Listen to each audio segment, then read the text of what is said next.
박지현, 출연료 2배. 누군가는 웃어넘기려 했다. 누군가는 또 루머네 라고 코웃음을 쳤다. 하지만 이상하게도 그날만큼은 아무도 쉽게 스크롤을 내리지 못했다. 댓글이 단 몇 분 만에 수백 개로 불어나며 사람들은 하나의 질문을 집요하게 붙들었다. 어떻게 박지현이 김용빈보다 더 비쌀 수 있지? 그리고 그 질문이 거대한 의문으로 부풀어 오르는 데는 오래 걸리지 않았다. 1. 숫자 하나가 흔든 방송국의 공기. 미스 트롯4 제작진은 늘 그랬듯 조용했다.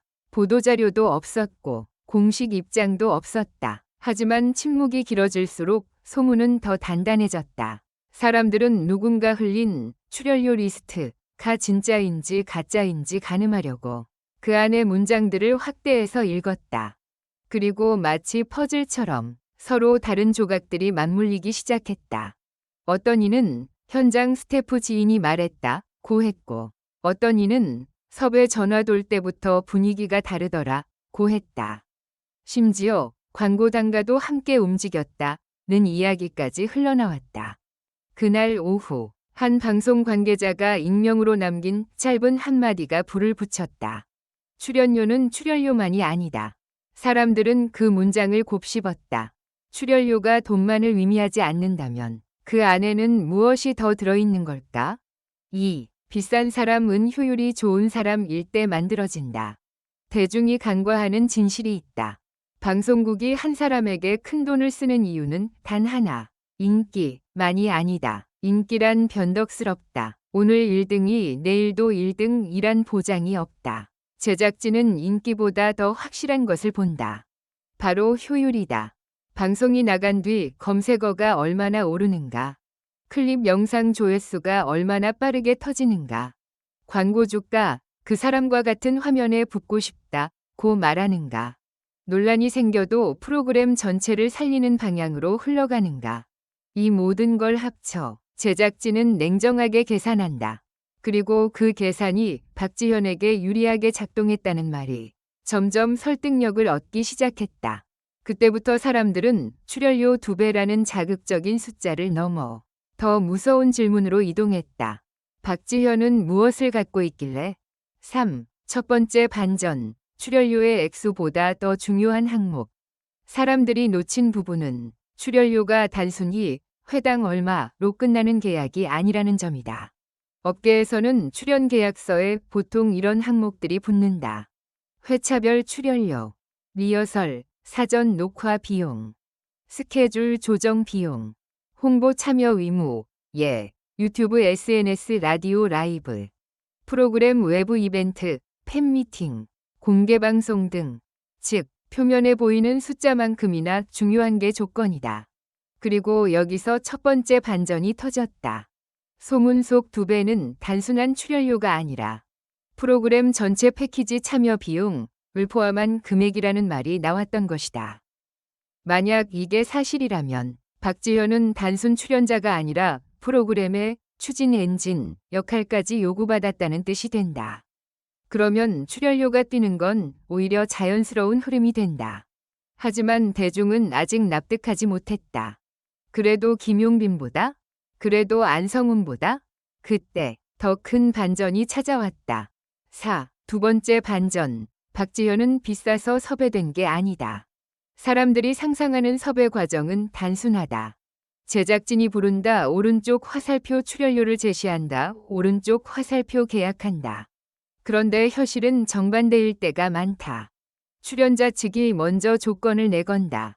이 시간대는 불가. 이 콘셉트는 조정. 이 정도의 보호장치가 없다면 출연하지 않겠다. 그리고 제작진은 선택한다. 조건을 받아들이고 그 사람을 데려오느냐. 아니면 다른 카드를 쓰느냐. 그날 밤 업계에 떠도는 또 다른 말이 있었다. 박지현 측이 처음엔 출연 자체를 망설였다. 이 말이 의미하는 건 단순했다. 박지현은 미스 트롯4에 반드시 필요한 카드였고 제작진이 그를 잡기 위해 추가 비용을 감수했다는 해석이다. 즉, 박지현이 비싼 게 아니라 박지현이 빠지면 흔들리는 구조가 있었다는 얘기다. 그리고 그 구조가 무엇인지 다음 날 새벽에 힌트가 나타났다. 5. 세 번째 반전. 미스 트롯 4가 숨기고 있던 진짜 목표. 미스 트롯 4는 단지 트로트 경연이 아니다. 이 프로그램이 진짜로 겨냥하는 건 다음 시즌이 아니라 다음 시장이다. 해외 유통, 동남아, 일본, 북미, 글로벌 팬덤 확장, IP, 음원 콘서트 굿즈 스핀오프 확대, 플랫폼 클립 쇼츠 중심의 재편. 이 흐름에서 가장 중요한 건 단 한 가지다. 국내에서만 통하는 스타가 아니라 콘텐츠로 확장될 수 있는 인물. 박지현에게 붙는 수식어들은 유난히 무대 밖까지 뻗어 있다. 라이브를 장악하는 힘, 드라마틱한 서사, 팬덤의 결속, 클립에서 살아나는 표정과 제스처. 제작진이 그를 비싼 인물로 본 이유가 여기 있다는 추측이 나왔다. 그리고 여기서 질문이 완전히 바뀌었다. 박지현이 비싼 게 아니라 미스 트롯 4가 박지현이 필요한 프로그램이 된 건가? 6. 김용빈 안성우는 왜 2배가 아니었을까? 여기서 누군가는 억울함을 느낀다. 김용빈이 더 유명한데? 안성우는 실력도 인정받았는데? 하지만 출연료는 누가 더 훌륭한가의 문제가 아니다. 오히려 프로그램의 역할 배치가 핵심이다. 어떤 사람은 심사, 위 무게를 책임지고, 어떤 사람은 서사, 위 바람을 만들고, 어떤 사람은 갈등, 위 긴장을 유지하고, 어떤 사람은 엔딩을 폭발시킨다. 박지현이 그 중에서도 서사 플러스 클립 플러스 팬덤 플러스 확장성 이라는 4가지를 동시에 가진 카드로 평가받았다면 제작진이 그에게 몰빵을 하는 순간이 올 수 있다. 그런데 그 다음 소문이 더 무서웠다. 2배는 시작일 뿐이라는 말이었다. 7. 마지막 반전. 출연료 논란의 끝에는 판이 있다. 출연료 소문이 사실인지 아닌지는 결국 시간이 밝혀줄 것이다. 하지만 이 논란이 무서운 이유는 따로 있다.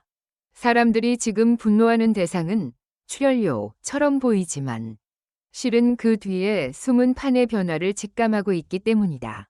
경연은 점점 무대가 아니라 콘텐츠 전쟁이 되고 트로트는 점점 장르가 아니라 산업이 되며 스타는 점점 가수가 아니라 플랫폼이 된다.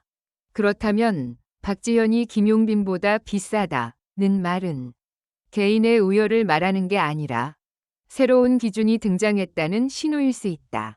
그리고 그 기준은 잔인하다. 실력만으로, 인기만으로, 경력만으로는 설명되지 않는다. 별표 누가 더 확장되는가가 숫자를 결정한다. 8. 엔딩. 진짜 질문은 이것이다. 그날 새벽, 처음 소문이 터졌을 때 사람들은 이렇게 물었다. 어떻게 박지현이 김용빈보다 더 비쌀 수 있을까? 하지만 지금 이 논란이 여기까지 커졌다면 진짜 질문은 이미 달라져 있다. 우리는 지금 어떤 시대의 스타를 보고 있는 걸까? 박지현의 출연료가 2배라는 말이 사실이든 아니든 그 소문이 이렇게 빨리 퍼지고 이렇게 뜨겁게 타오른 이유는 하나다. 사람들이 느끼고 있기 때문이다. 미스 트롯 4는 단순한 경연이 아니라 다음 시대의 룰을 만들고 있다는 것을, 그리고 그 룰의 첫 장에 가장 먼저 가장 크게 적힌 이름이 박지현일지도 모른다는 사실이 시청자들을 더 깊게 경악하게 만들었다. 이제 남은 건 단 하나.